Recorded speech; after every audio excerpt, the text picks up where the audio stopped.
हम लोग आपके बीच में 23 तारीख को है और 27 तारीख को आपके यहाँ चुनाव है। 27 तारीख और आज के बीच में बहुत ही कम समय है जबकि आप यहाँ वोट पाना है और इन 3 दिनों में आपके लिए कितने महत्वपूर्ण है ये आप सोचिए।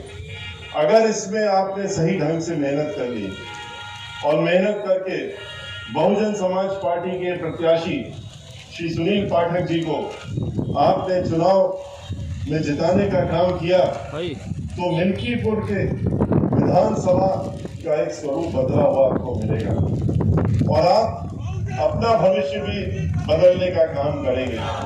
ये खाली सुनील पाठक जी नहीं करके जा रहे हैं बल्कि सही मायने में आप सभी लोग जो यहाँ मौजूद हैं आप लोग अपने लिए चुनाव जीत करके और एक तरीके से विधानसभा में आप ही लोगों को हम समझ रहे हैं कि पहुंचने का काम कर रहे हैं, क्योंकि हमारी निगाह में और हमारी पार्टी की निगाह में सुनील पाठक जी तो एक प्रत्याशी हैं क्योंकि इनको टिकट मिला हुआ है, वरना सही मायने में तो आप लोग जितने यहाँ मौजूद हैं आप लोग हमारे प्रत्याशी हैं। तो आपको ये मान करके चलना चाहिए कि जैसे एक प्रत्याशी चुनाव जीतने के लिए मेहनत करता है, दिन रात लगा रहता है, हर जगह नहीं पहुंच सकता, लेकिन आप लोग तो पहुंच सकते हैं। आप लोग सुनील पाठक बन करके और हर जगह पहुंच सकते हैं। अभी भी इतना समय है कि योजनाबद्ध तरीके से अगर आप लोग अपने आप को जब प्रत्याशी मान लेंगे तो ऐसा कोई घर नहीं बचेगा, ऐसा कोई मकान नहीं बचेगा, ऐसा कोई परिवार नहीं बचेगा जहां की आप लोग इस चुनाव के 3 दिन पहले जो 3 दिन का समय है उसमें पहुंचकर अपनी बात पहुंचा करके और बहुजन समाज पार्टी के हमारे प्रत्याशी आपके प्रत्याशी सुनील पाठक जी को जितवाने का काम करके अपना योगदान उत्तर प्रदेश में जो पूर्ण बहुमत की सरकार बहन मायावती जी की निश्चित बनने जा रही है उसको कोई रोक नहीं सकता। जिस तरीके से तीन चरणों में वोट पड़े हैं, एक तरफा वोट पड़े हैं बहुजन समाज पार्टी के पक्ष में, हम लोगों ने एक सीट से खबर ली है और मीडिया कुछ भी दिखाए और लोग कुछ भी कहें, लेकिन सही चीज जो है वो हम लोगों के सामने है।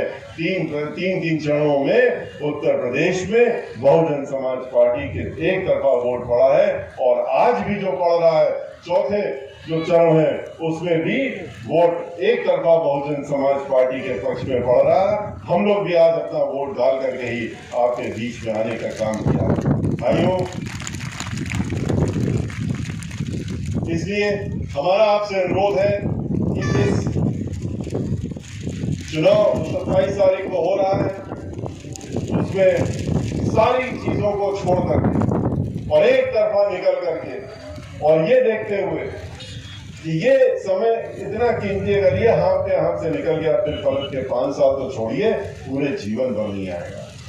और इसलिए अयोध्या की हर सीट को जिताने का आपका दायित्व बनता है। श्री सुनील पाठक जी तो बीकापुर से हैं, श्री रवि मौर्य जी अयोध्या से हैं, श्रीमती मीरा देवी जी मिल्कीपुर से, ये सुरक्षित सीट है।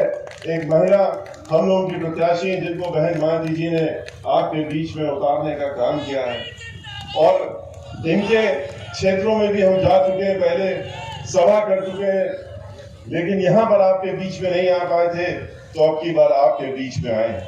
और हम आपसे कहना चाहते हैं कि हमने जब अब की बार कार्यक्रम अपने शुरू किए थे, पूरे उत्तर प्रदेश का दौरा शुरू किया था, तो 23 जुलाई को जो पहला कार्यक्रम हमने किया था वो अयोध्या से किया था और उसको करने के बाद पूरे 75 जिले में हम गए। पहले अयोध्या में जाकर के हमने श्री राम लला के दर्शन किए, श्री हनुमान जी के दर्शन किए और उसके बाद हमने अपनी बात रखी थी सरयू नदी में जाके, सरयू तट पे जाकर के और उसके बाद जाकर के अपनी सभा की थी जिसमें हमने अपनी बात रखी। उस समय की बातें हम दोहराएंगे नहीं, लेकिन इतना जरूर कहेंगे कि हमको यहाँ पर आकर के बहुत अफसोस हुआ था और इस बात का अफसोस हुआ था कि हम तो सोच रहे थे कि अयोध्या 2 साल से ज्यादा हो गया था तो माननीय सर्वोच्च न्यायालय का निर्णय आए हुए राम मंदिर के नाम पे, जो कि सर्वोच्च न्यायालय का निर्णय था, और ये सोच रहे थे कि श्री राम मंदिर तो बन गया होगा और बंद करके वहां हमको दर्शन करने का मौका मिलेगा, लेकिन वहां पर ऐसा कुछ नहीं मिला। वहां तो नींव भी नहीं पड़ी थी। तो ये हजारों करोड़ रुपया जो राम मंदिर के नाम से इन्होंने इकट्ठा किया था भारतीय जनता पार्टी वालों ने और इनकी संस्थाओं ने, वो रुपया कहाँ गया, कहाँ इसका इस्तेमाल किया? इसका प्रश्न हमने उस दिन किया था, लेकिन इन्होंने जवाब नहीं दिया। जो 4 ईंटें रख करके इन्होंने वहां पर 2 साल पहले एक शिलान्यास करने का एक ड्रामा किया था, वो 4 ईंटें भी इन्होंने वहां से उठा करके और ले जाके सरयू नदी में डालने का काम कर दिया था, या किसी तिजोरी में रख लिया होगा, लेकिन नींव खोदने का काम शुरू भी नहीं किया था। वो बात दूसरी है कि जिस दिन हम आए थे हमने ये बात कही थी मंच से, तो उसके अगले दिन मुख्यमंत्री जी दौड़े दौड़े अयोध्या गए थे और जा करके वहां पर 4 फड़वा वालों को लेके गए थे, फड़वे लेकर के गए थे और कहा था मीडिया के सामने थोड़ा खुदाई शुरू कर दो और खोदने का काम करो, जिससे कि हम कह सके कि हमने देखो खुदाई शुरू कर दी। तो इस धोखे को जो उन्होंने देने का काम किया, भगवान राम के नाम पर वोट तो मांगने का काम करते हैं, लेकिन इन्होंने करा क्या? निर्णय भी तो सर्वोच्च न्यायालय का था। इनकी तो सरकार कहते हैं डबल इंजन की सरकार, उत्तर प्रदेश में भी सरकार थी, केंद्र में भी सरकार थी, और 1-2 नहीं वर्षों से सरकार थी।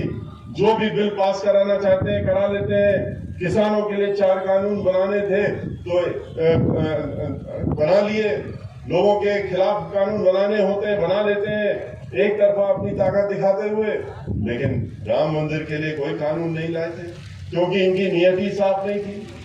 इनकी नियत तो खाली राम के नाम पर वोट लेने की होती है, वोट लेकर के और उसके बाद भूल जाते हैं। और खाली वोट नहीं लेते हैं, नोट भी लेते हैं, रुपया भी इकट्ठा करते हैं। याद करिए जिस दिन निर्णय आया था उसके बाद इनके सारे लोग फैल गए पूरे प्रदेश में और देश में भी, और जा करके कहने लगे कि हमको पैसा दे दो, पैसा दे दो, चंदा दे दो। किस बात का? कहा कि मंदिर बनाना है। लेकिन कब चुप हुए? जब लोगों ने कहा जो पहले लाखों करोड़ रुपया इकट्ठा कर रखा है मंदिर के नाम पे, उसका हिसाब तो दे दो। वो रुपया कहाँ गया? जो रोज तुम विधानसभा में पारित करके, बजट पारित करके और लाखों करोड़ों रुपए अयोध्या के नाम से पारित करे हैं, उसका इस्तेमाल कहाँ किया है? ये तो जवाब नहीं आता है। पूरे अयोध्या में हम घूमे थे, अयोध्या के जो हालत थी वो इतनी खराब हालत कि प्रदेश का कोई भी खराब से खराब जिला भी आप चुन लीजिए, उससे ज्यादा हालात अयोध्या के खराब थे। जमीनें कब्जा कर ली, जमीनें ले ली, भ्रष्टाचार कर लिया, बेचने का काम किया जमीन राम के ट्रस्ट के नाम पे, और उसके बाद उसमें भी कमाई करने का काम किया। ये भी सबके सामने आया। अयोध्या में काम करा तो किसने किया? जो भी काम हुआ पहले वो बहुजन समाज पार्टी की सरकार में हुआ, चाहे वो परिक्रमा स्थल हो, चाहे वो परिक्रमा की सड़क हो, उसका चौड़ीकरण, उसको बनाने का काम, ये काम बहुजन समाज पार्टी ने किया। सीवेज पूरे वो अयोध्या में सीवर नहीं था, एक सिरे से लेकर दूसरे सिरे तक सीवर डलवाने का काम, पानी की पाइपलाइन डलवाने का काम, पीने के पाइप का वो डलवाने का काम हम लोगों ने अपनी सरकार में किया था। सरयू नदी के तट को ठीक करने का काम, घाट का किनारे सब बहुजन समाज पार्टी ने करने का काम किया था, और सीवेज ट्रीटमेंट प्लांट भी बहुजन समाज पार्टी ने लगाने का काम किया था, और बिजली की व्यवस्था भी ठीक करने का काम बहुजन समाज पार्टी ने किया था। इन्होंने तो कुछ भी नहीं किया। ठीक उसी प्रकार से आगे वृंदावन में समग्र विकास करने का काम किया था। ये लोग तो राम का नाम लेते हैं, ये पता नहीं क्या इनकी नाराजगी है, महिलाओं से पता नहीं क्या नाराजगी है। जब महिलाओं से इतने नाराज हैं कि राम के नाम के साथ में ये तो सीता मैया का नाम भी नहीं लेते हैं, उनका नाम नहीं लेते हैं। आप लोगों ने ध्यान से सुना होगा, कभी भी इनके मुख से आप सीता का नाम नहीं सुनेंगे। क्या कारण है ये खुद ही बता सकते हैं। ऐसी क्या नाराजगी है? ठीक है, महिलाओं से अपनी बार तो वोट मांगने का काम किया था, धोखा देने का तो सभी को काम करते हैं। महिलाओं से वोट मांगने का काम किया था कि हम तुमको सुरक्षा दे देंगे। क्या सुरक्षा दी महिलाओं को? इनकी खुद की सरकारी रिपोर्ट जो एनसीआरबी की रिपोर्ट है वो बताती है कि उत्तर प्रदेश में हर 2 घंटे में एक महिला के साथ में बलात्कार होता है। क्या यही सुरक्षा देने का वादा किया था वोट लेते समय? ये भारतीय जनता पार्टी ये जिस तरीके से महिलाओं के साथ में इन्होंने छलावा करने का काम किया है कि हम तुम्हारी रसोई के दाम कम कर देंगे, करा क्या? सिलेंडर जो था, गैस सिलेंडर 200 रुपए का मिलता था, उसको बढ़ा करके 1200 रुपए पहुंचाने का काम किया। जो पेट्रोल के दाम, डीजल के दाम थे, उसको 100 के पार करने का काम किया। और उसकी वजह से हर तरफ महंगाई बढ़ गई, चारों तरफ महंगाई बढ़ने का काम हो गया।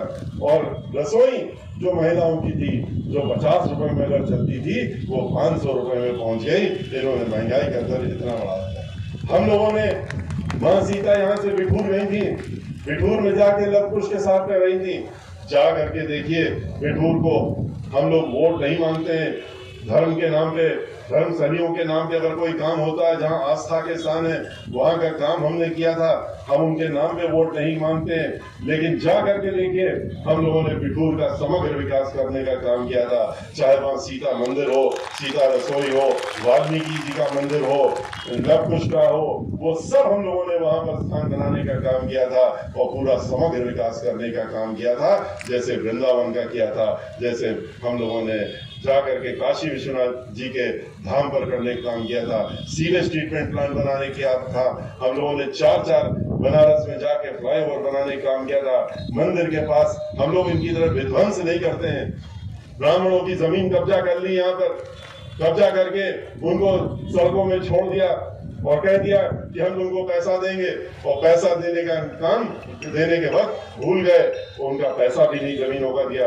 ये उसी तरह से करते आ रहे हैं जैसे सबको धोखा देते हैं। आपने देखा किसानों को कैसे धोखा दिया इन्होंने। किसानों के ऊपर 4 काले कानून लादे और उनकी जमीन कब्जा करने के लिए, उद्योगपतियों को देने के लिए। किसानों ने जब आंदोलन किया तो इन्होंने क्या किया, वो भी आपने देखा। 700 से ज्यादा किसानों की मृत्यु हो गई, इनके ऊपर कोई असर नहीं हुआ। आंदोलन को रोकने के लिए इस हद तक गिर गए कि 4 किसानों को कुचल करके और जीप के नीचे, मंत्री के लड़के की जीप के नीचे मंत्री खुद बैठा था और हत्या करने का काम किया और उसको छोड़ दिया। 4 महीने भी नहीं हुए, बेल में छूट गया, क्योंकि सरकारी वकील तो सामने बात रखता है। और किस तरह से रखा कि उसको बेल मिल गई। और ठीक उसी की विपरीत खुशी दुबे, 16.5 साल की लड़की, जिसकी शादी एक दिन पहले हुई थी, उसकी तो मेहंदी भी नहीं छूटी थी हाथ की, उसको जेल में भेज दिया। उसके पति को तो गोलियों से मार ही दिया। खाली इतना ही तो दोस्त था कि ब्राह्मण समाज की लड़की थी, और उसको ले जाके जेल में बंद कर दिया। आज 20 महीने हो गए, 20 महीने के बाद भी उसकी बेल नहीं होने दे रहे हैं, क्योंकि माननीय मुख्यमंत्री जी खुद उसकी मॉनिटरिंग कर रहे हैं। लखनऊ से बैठ के मॉनिटरिंग करते हैं कि किसी भी प्रकार से उसकी बेल नहीं होनी चाहिए। और कुछ इंतजार कुछ और कर रहे हैं वो लोग, उसी तरह से इंतजार कर रहे हैं। जैसे हाथरस में रेणु शर्मा नाम की एक ब्राह्मण समाज की महिला, जो कि राजनीतिक महिला थी, ब्लॉक प्रमुख रही, पंचायत की महंत रही, पंचायत की सदस्य रही और उसकी भी प्रमुख रही। लेकिन उससे समाजवादी पार्टी और भारतीय जनता पार्टी वाले नाराज हो गए। तो इतना नाराज हो गए कि उसके ऊपर इतने मुकदमे दर्ज कर दिए कि उसके छोटे मुकदमों में उसको जेल भेज दिया। बाद में जब उसकी बेल हो गई, बेल होने के बाद उसको जेल से बाहर नहीं आने दिया। और कब आने दिया? जब 15 दिन के बाद आने दिया, जब उसकी मृत्यु हो गई जेल के अंदर, और मृत्यु होने के बाद मृत्यु शरीर ही जेल से बाहर आने दिया। इसी प्रकार का इंतजार ये खुशी दुबे के लिए भी कर रहे हैं। हाथरस में किस तरीके से, वो भी सबने मंजर देखा है, किस तरीके से दलित समाज की एक लड़की, उसके बलात्कार होने के बाद में उसका मृत्यु शरीर भी घर वालों को नहीं देते हैं। और 2:30 बजे रात में एक पुलिस कांस्टेबल से मुख्यमंत्री खुद मॉनिटर करते हुए, टेलीविजन के सामने अपनी फोटो खिंचवाते हुए, कंप्यूटर के सामने बैठे हैं, दिखा रहे हैं कि हम जिलाधिकारी से बात कर रहे हैं और उसको निर्देश दे रहे हैं कि जाओ तुम उसका शरीर उसके घर वालों को मत देना, क्योंकि उसमें जो लोग लिप्त हैं, जो मुजरिम हैं, वो हमारे अपने हैं, हमें उनका बचाना है, ये हमारा कर्तव्य है। और इसलिए उनको बचाने के लिए 2:30 बजे रात में खेतों में ले जा करके मिट्टी का तेल डाल करके एक कांस्टेबल से उसको जलवाने का काम ये मुख्यमंत्री बैठ करके खुद देख रहे थे और करवाने का काम कर रहे थे। तो ऐसी सरकार मांगी थी क्या लोगों ने? बेरोजगार लोग, उन्होंने अपनी जब आवाज उठाई, उनको वादा करा था इन्होंने, तब उन्होंने आवाज उठाई। इन्होंने कहा था हम नौकरी देंगे, सारे संस्थानों को बेच दिया, सारे जहां जहां सरकारी नौकरी हो सकती है उसको कुछ चुनिंदा लोगों के हाथों में भेज दिया। नौकरी मिलेगी कहां से? चाहे रेलवे हो, चाहे ऑयल कंपनियां हो, चाहे हवाई जहाज बनाने वाली कंपनियां हो, और चाहे बैंक हो जिसमें हजारों करोड़ों के घोटाले करके उनको भी निजी हाथों में बेचने का काम कर रहे हैं। चाहे जो भी जहां जहां नौकरियां मिलती थी, आज तो नगर निगम हो, जल संस्थान हो, नगर महापालिका हो, जहां पर भी सरकारी नौकरियां होती थी, ब्रिज कॉर्पोरेशन हो, लाखों की संख्या में लोग नौकरी करते थे। इन सबको ठेकेदारों के हाथ में दे दिया कि जाओ, और प्राइवेट हाथों में दे दिया, तो सरकारी नौकरी भी खत्म हो गई, रिजर्वेशन भी खत्म, सब कुछ खत्म हो गया। लोग सड़कों में आ गए। जब सड़कों में आए, आंदोलन किया, तो उनको लाठियां दी, उनके सर फोड़ दिए। सर से खून जब तक नहीं निकला तब तक इनको शांति नहीं मिली। और उन्होंने कहा कि हमने क्या गलती की थी, तो उनको सलाह देते हैं, तुमको पहले ही समझ लेना था। जब 15 लाख का जुमला था, तो ये भी तुमको इसी तरह का जुमला था, समझ लेना था। और हम तुमको सलाह देते हैं, पढ़े लिखे नौजवान हो, जाओ और ठेला लगाओ, और ठेला लगा करके तुम खुमचा में चाट बेचने काम करो, पकौड़ा बेचने काम करो। ये सलाह इन्होंने नौजवान के पढ़े लिखों को देने का काम किया। ये वो सरकार है जिसने सबके साथ छलावा किया, किसी को भी नहीं बख्शा। आज कौन खुश है इनसे? समाजवादी पार्टी की सरकार उखाड़ के फेंकी गई थी, इसलिए उखाड़ के फेंकी गई थी कि लोगों ने देखा था कानून का राज खत्म हो गया था। कानून का राज समाजवादी पार्टी की सरकार में कभी न रहा है और न कभी हो सकता है। कानून द्वारा कानून का राज तो सिर्फ बहन मायावती जी करना जानती हैं, और वही करके दिखाती हैं, वो सबने देखा। उसके लिए वो अपने को भी नहीं बख्शती हैं। वो इन लोगों की तरह नहीं कहती हैं कि हमारे अपने हैं और वो दूसरे हैं, उनको मार दो, ठोक दो, गोली मार दो, उड़ा दो। जैसे कि आज 100 से ज्यादा ब्राह्मण समाज के लोगों का इनकाउंटर करके और 500 ब्राह्मण समाज की हत्याओं के बाद आज हमारे मुख्यमंत्री जी उत्तर प्रदेश के और भारतीय जनता पार्टी के जो आला कमान के नेता लोग हैं, वो अपनी पीठ थपथपाते हैं और पीठ थपथपा करके कहते हैं कि हमने इनको सबक सिखा दिया। इन ब्राह्मणों को सबक सिखाना था, दलित समाज का बड़ा उनके साथ में भाईचारा बनाते हैं, इनको हमने सबक सिखाने का काम कर दिया। और इनको अभी अब 5 साल की हमारी जब अगली सरकार आएगी, तो इनको हम उस हश्र में पहुंचा देंगे कि कभी ये उठने का नाम भी नहीं लेंगे। ये उनकी सोच है। इस तरह की सोच रखने वाले लोग आज सत्ता चला रहे हैं। हम लोगों ने, आप लोगों ने मिलकर के समाजवादी पार्टी की जब सरकार हटाई थी, तो क्यों हटाई थी? पॉलिसी ने हटी थी, लोगों ने, आम जनता ने हटाई थी कि समाजवादी पार्टी की सरकार जब जब आती है, चाहे 2003 में आई या 2012 में आई, आते ही गुंडागर्दी, माफियागर्दी, डकैती, फिरौती, लूटमार, बलात्कार, दंगे, फसाद, ये सारी चीजें उत्तर प्रदेश में शुरू हो जाती है। एक तरफ आज भी देख लीजिए, अभी तो चुनाव चल रहा है, किस तरह से अराजकता फैली हुई है। समाजवादी पार्टी के लोग, उनकी देखिए किस तरह से, आप लोग भी सब देख रहे होंगे, दहशत फैलाने का काम भारतीय जनता पार्टी के साथ मिलकर के अभी से कर रहे हैं। आप नहीं होते हैं, दंगे कराए जाते हैं। ये समाजवादी पार्टी और भारतीय जनता पार्टी ये एक दूसरे से मिले रहते हैं, हमेशा मिले होते हैं। 2003 में तो सरकार ही बनवाई थी भारतीय जनता पार्टी ने समाजवादी पार्टी की, और